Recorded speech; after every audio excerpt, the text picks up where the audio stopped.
Hello friends, உருளைக்கிழங்கு மசால் செய்ய தேவையான பொருட்கள் பார்த்தோம் அப்படின்னா 50 கிராம் கடலை மாவு, 2 வேக வச்ச உருளைக்கிழங்கு, 2 பெரிய வெங்காயம், தாளிக்க தேவையான கடலைப்பருப்பு, உளுந்து, கருவேப்பிலை, 4 வரமிளகாய், அரை மூடி எலுமிச்சைப்பழம்.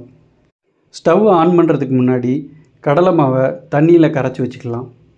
ஃபஸ்ட்டு கடலைப்பருப்பு, உளுந்து, கருவேப்பிலை, மிளகாய் இதெல்லாம் போட்டு ஃபஸ்ட்டு தாளிச்சிடலாம்.